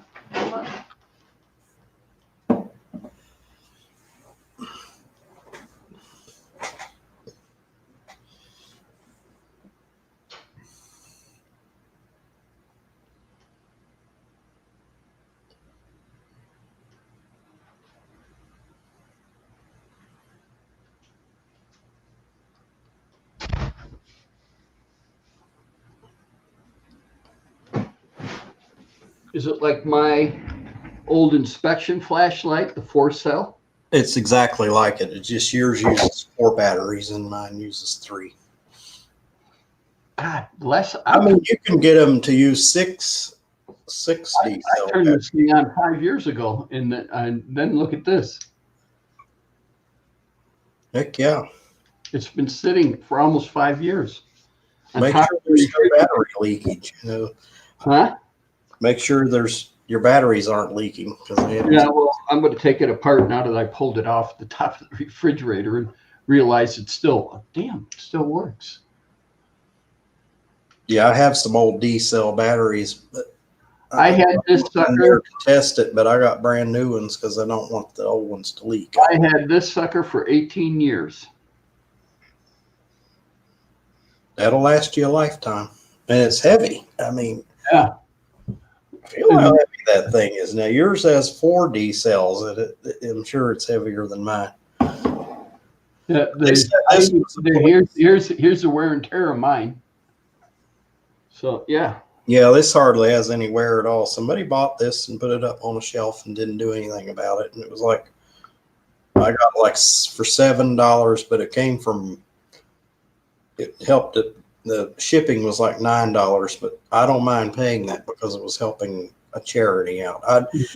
I'm getting away from mass marketers on eBay, and I'm trying to lean more toward charities that are trying to sell things on there, and even individuals like you. And now this is the little mag light I was using when I was doing sprinkler inspections. yeah, I got one like that. And this is LED, and I didn't realize it. Yeah, I got it. Mine right at the camera, but there. Yeah, you can see it. And then you turn around to the incandescent or the regular bulb. Uh-oh. Oh. Push the button. This one. yeah, use the blades like that. Yeah. Mine has the, just regular LED bulb. Mm. I just collect them, everybody's. I've had this one forever, years. I bought this one new, I think. Okay. Sort of like this one. I got this one as a Christmas gift, incandescent. Yeah. I got this one from Statewide Fire Protection. That's what the silver band used to stay across it. I guess Statewide brought a whole bunch, printed out a whole bunch of bands, and as they used to say, Statewide Fire Protection, gave the phone number and all this, but it's old, and it don't say that no more. But yeah, handy dandy little pouch. I got one that has a pouch. It's an LED. It's a Delco. Bought it at a thrift shop for like $2. And it's LED, and it uses 3 AAA batteries. That's in my toolbox. Okay. Yeah, flashlights are neat. That's if neighborhood goes dead, it's really funny. As everybody sits there and runs out in the street and panics, I go in the garage, pull up my generator, plug it in, reverse feed my panel. Oh, come on. What joker's calling me now? Ooh, Washington. Bye. But no.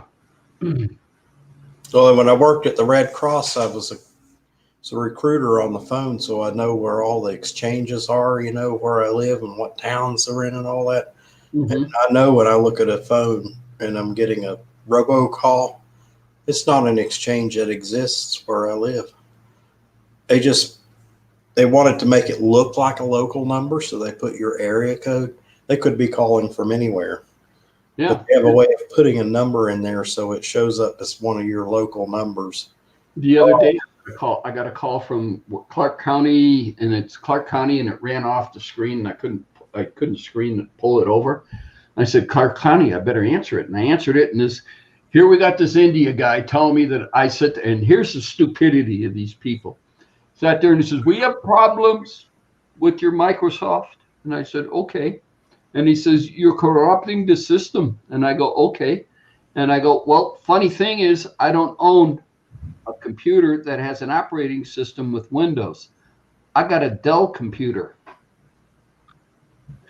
So what's the complaint? And he says, you got a Dell click. Yeah, I did the same thing.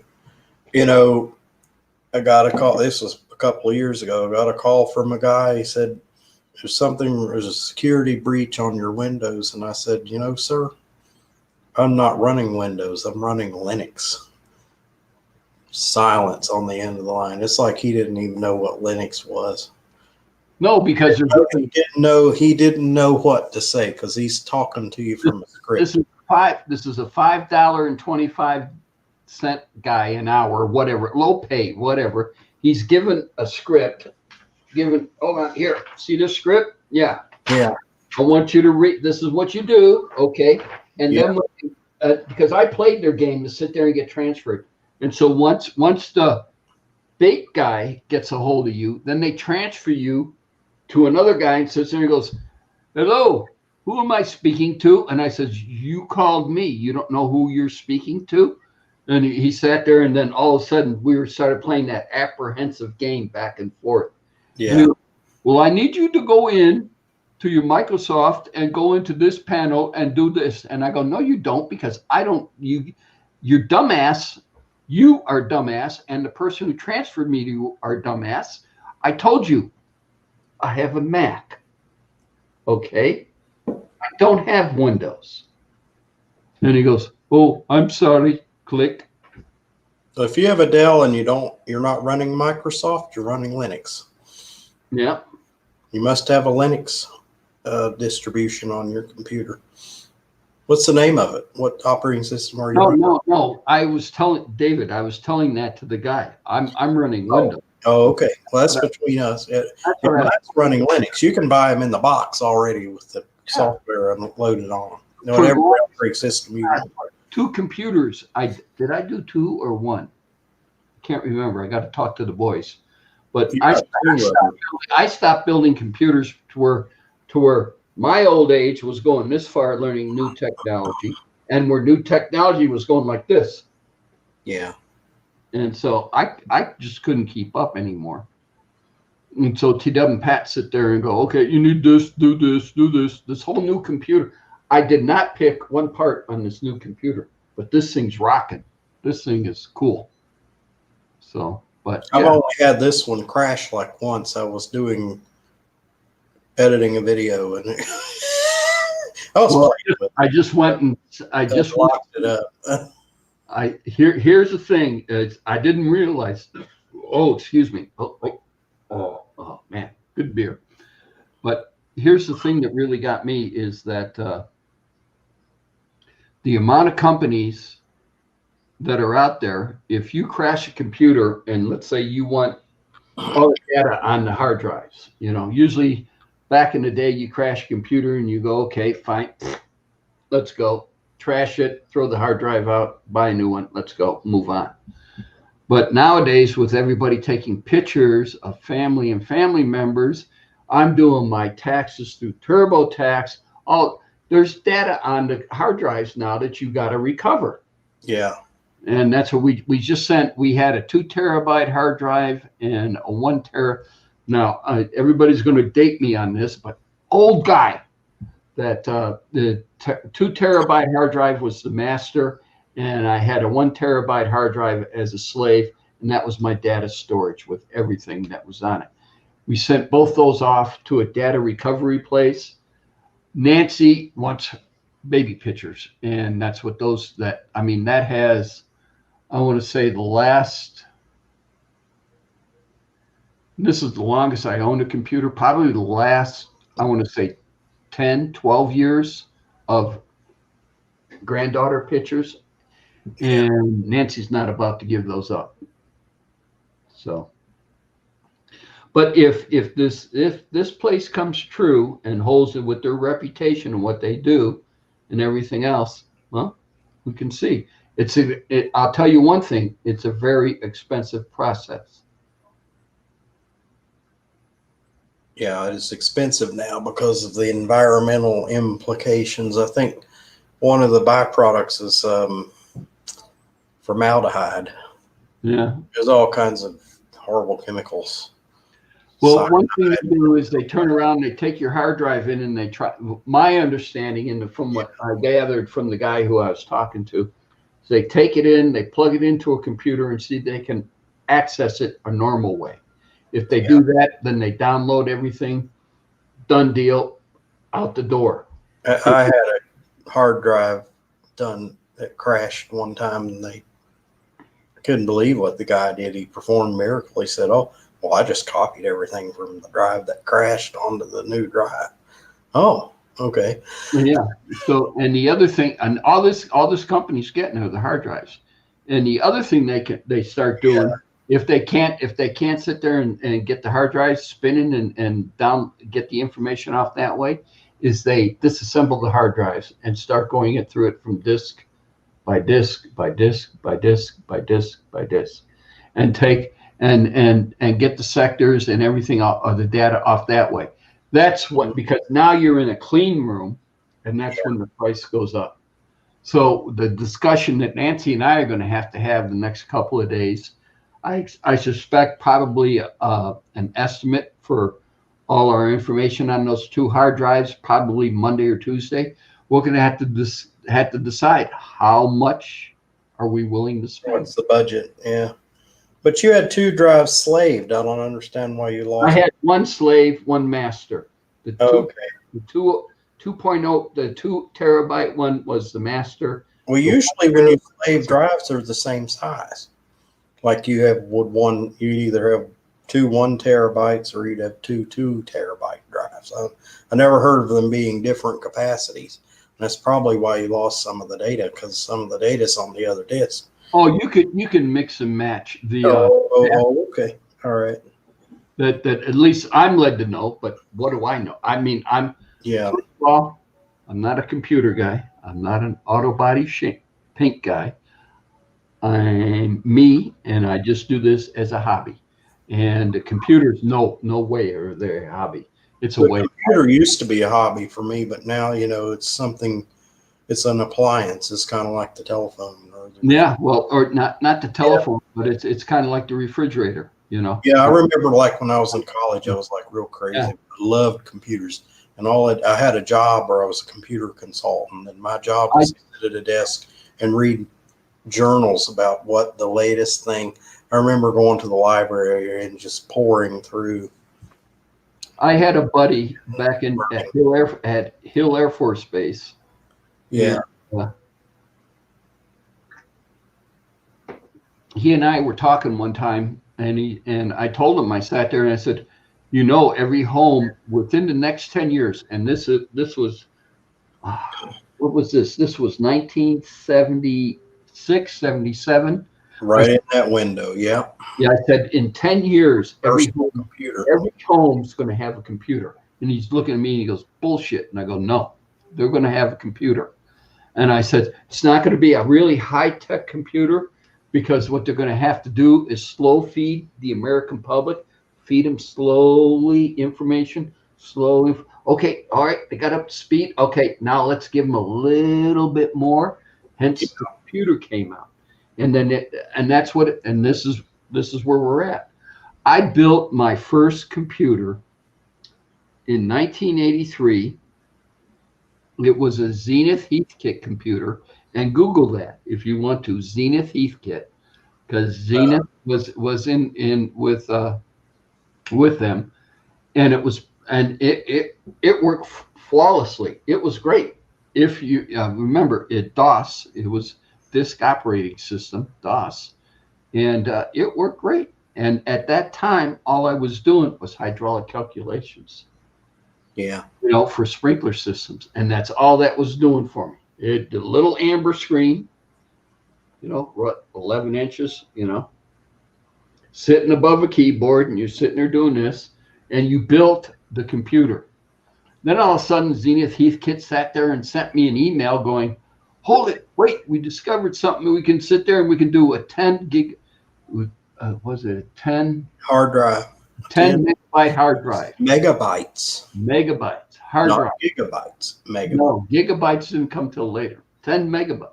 Oh man, I want one of those. I remember wanting one so bad and trying to decide whether I had the budget to get a hard drive. And I had a computer that didn't have a hard drive on it. And for whatever reason, I decided to get another computer. And I was talking to they were building the computer for me. And the guy said, we're offering 30 megabyte hard drives, but we are out of stock on the 30s. And I said, well, go ahead and put a 20 megabyte drive in, and that would be plenty of room for me.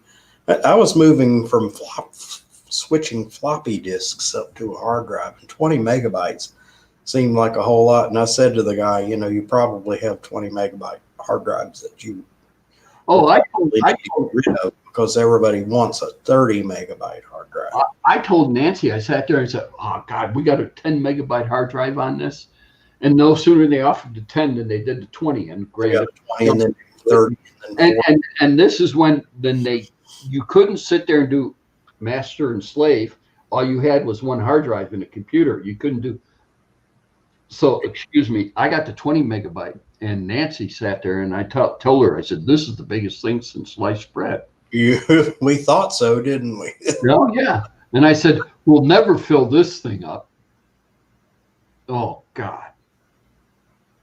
And then we turned around, and I sat there, and I keep, I mean, it was almost like I'd like to go back to 1983 and have a video camera with me sitting there watching, videoing me in the process that I was going. Because then a couple of days later, after the 20 megabyte hard drive came in, and I booted it up, and now I put my operating system in. Before, you're taking a disk and sliding it in a 5 1/4 floppy and sliding it in, locking it down, and booting it up from the disk. Now you remember having to go into your BIOS and reset it so it would boot. Now you can take the disk and put it on the hard drive, set up the BIOS, and now the computer boots up automatically by itself. All you do is turn it on. Oh wow! Was that something new? And so it just kept growing. I built that computer back about 10 years, and it ended up with a 40 gigabyte or megabyte hard drive on it. I was maxed out at memory at 512K. It was just unbelievable. And it was screaming and everything. And I sat there and said, okay. Then I started having computers built for me. I found this company in town, and it just exploded. I mean, on and on and on. There had to be 10 years from 1983 to 1993, and I'm not a computer geek by no stretch of the imagination, that this stuff just exploded beyond. Oh, it was unbelievable. In 1995, my 384K computer with a 20 megabyte drive went, and I got a computer with a 1 gigabyte hard drive, and it was running Windows 95. Yeah. And what started that is I got a disk. That was back when AOL was big. And I got a disk in the mail saying you can insert this disk and be online. And I remember the decision. I remember like the little light switch flipping in my head. It's like, all right, I'm getting a new computer. I'm going to get one that's enough megabytes to do 95. Went out and bought a computer. $2,000. $2,000? Yeah, but it came with the monitor and the speakers. Oh man, 1995 money. Well, I shouldn't talk. We went to. I used to get passes to the Consumer Electronics Show, CES. Here in Vegas. Oh, yeah, they have it right there in Vegas. Yeah, I've seen. And I used to get passes to it all the time. And we went down, and Nancy and I were sitting there, we're looking at it, and we're going, and this is back when it was CRT. It wasn't none of these flat screen monitors we got now. And it was CRT.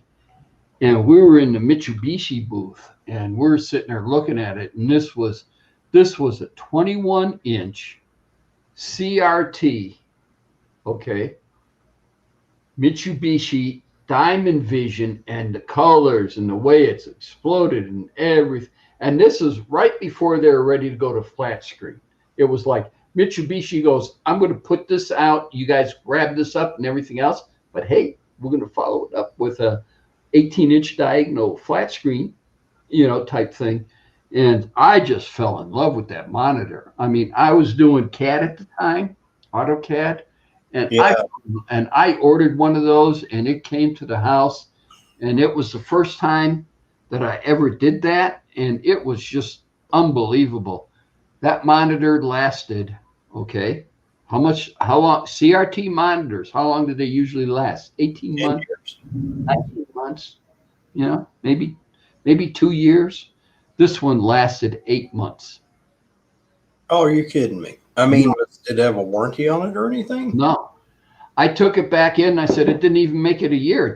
And the manufacturer's year warranty. And they go, okay. Well, I had to pay, box the monitor up, and ship it back to Mitsubishi in Southern California out of my pocket.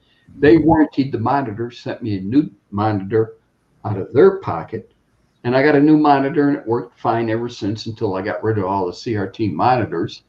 But the bottom line comes down to it is I still had to pay to ship them the monitor.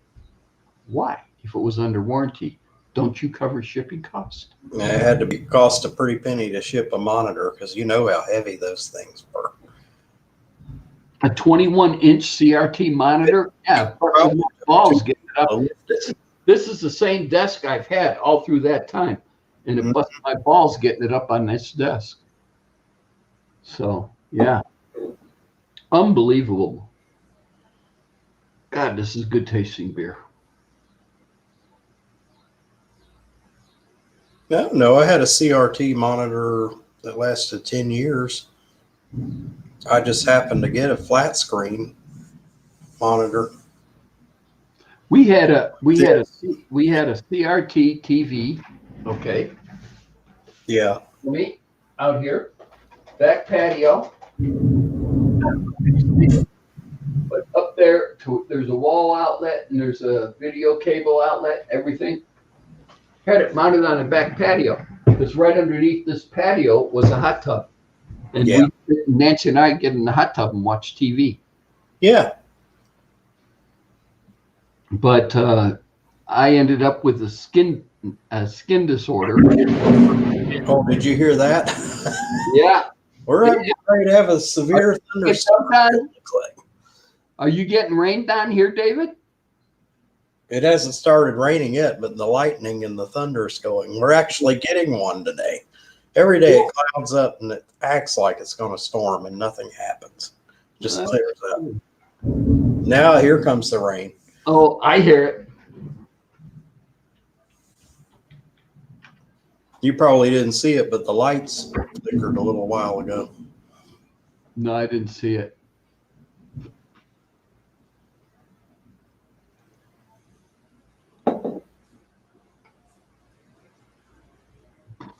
Yeah, it's the rain. Here comes the rain now. It's raining like crazy. All right, here you go. This is that I've painting. I've been following the Weather Channel more for painting because the local newscast doesn't give me the humidity points that I want. But yeah. Here, let's see. Here, David. Here you go. That's you. Yep, there I am. Look at that. Like you, Dizzy says, look. So where are you in that mess? I'm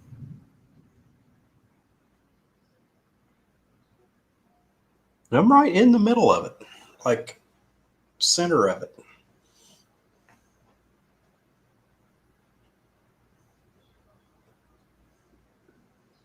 You know where Virginia comes out, the coast right there where the Chesapeake Bay is and stuff like that. I'm south of that. Right in here? Yeah. Like Richmond? Below Richmond. I'm about 3 hours from Richmond. All right. Okay. Yeah, you're getting some shit. All you have to do is get on 95 in Richmond, then get on 85 and take 85 down and get off on 40. It's about a 3 hour drive to Richmond from here. Well, yeah, you're going to get some shit here in the next couple of days or a couple of hours. Band of thunderstorms there. Yeah. Hey, It was so flaming hot today. I mean, I don't think it ever broke 90, but the humidity was like way up in the air. I got out this morning and had to do one little thing, and I'm glad.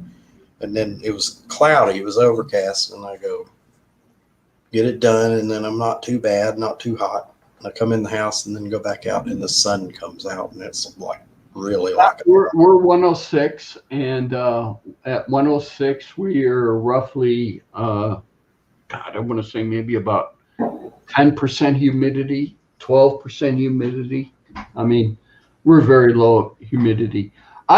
Me walking out there reminds me of a day in Illinois, high humidity. Remember, Northern Illinois, high humidity, that I'd walk out in a day at probably 88 degrees, and I had 80% humidity. Okay. Yeah. That's like a 106 day here. I can handle that, all day long. I mean, yeah, well, the thing of it is where you live, where the humidity is low, and I'm speaking the obvious here. Your body naturally sweats to cool your body off. The problem with humidity is God, I can hear it. Damn, it's still going on, David. Thunder. Hear it. The sweat does not evaporate, and that's why you get hot, because your body's cooling system is not working the way it's supposed to be. But where you are, you get hot, you walk outside, you start sweating, and you don't sweat because there's no humidity. Okay.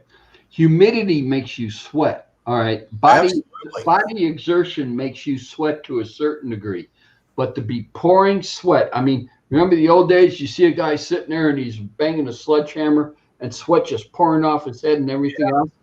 That's because he's in a high humidity area. All right. Yeah. So no, we don't have those. I mean, I sat there, 5 years ago, I broke up both pads where my air conditioners sat because I was replacing them. And I'm sitting showing T-Dub and Pat are standing back looking at me going in awe about how I used the sledgehammer.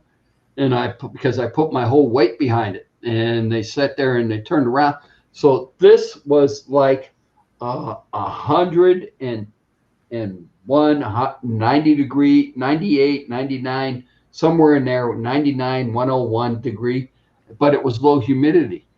I got done busting those slabs up, and they sat there and walked back, handed T-Dub the sledgehammer, and a little bit beads of sweat, little, not much, dry. So, yeah. That's because it evaporates the minute.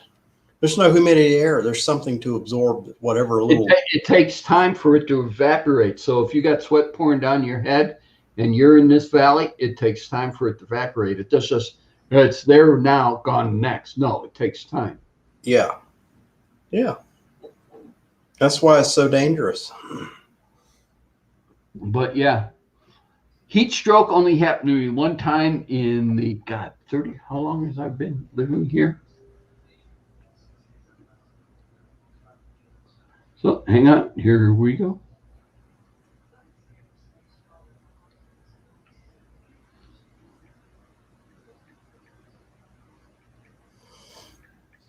Oh, fat finger day. Well, you've had a few. I've been in and out of this state for the last 48 years. I've been living here permanently for the last almost 34 years. And I've worked the flight line down at Nellis Air Force Base, around hot freaking jets, everything else. Mm-hmm. I sweat, everything, but it did. I mean, to me, it didn't last. I mean, there was no evaporation. There was no, it was unbelievable. And I got out to Nellis, I sat there, and the guy who was my, who I had to report to, God, I was a Jeep. The term was a Jeep. You're a rookie on the flight line, you're a Jeep. Yeah. But God, what was the name of him? I can't remember the name of him. But actually, I remember his James Carpenter was my OJT, on the job training. Yeah. my OJT instructor. I don't know. There was a term for him, and I can't remember it. Sorry about that. That's okay. But he sat there first. He came. He walked me out to the flight line at Nellis and everything else because I just came from Illinois. I was on 20 days leave in Illinois. I came from Shepherd Air Force Base, basic training, and now he's walking me to an active Air Force flight line at Nellis Air Force Base, one of the biggest Air Force bases in the nation. And I'm walking out to a Wild Weasel F4, and he sit there and he goes, and the first thing he told me, he sat there, he walked up to the wing of this F4, 637564, and that's the F4 that's on my screensaver. And he sat there and took an egg, cracked it on the wing, and he sat there and made me stand there for the 5 minutes and watch it fry on that wing. He said, things get hot here. Oh, my goodness. Oh, man.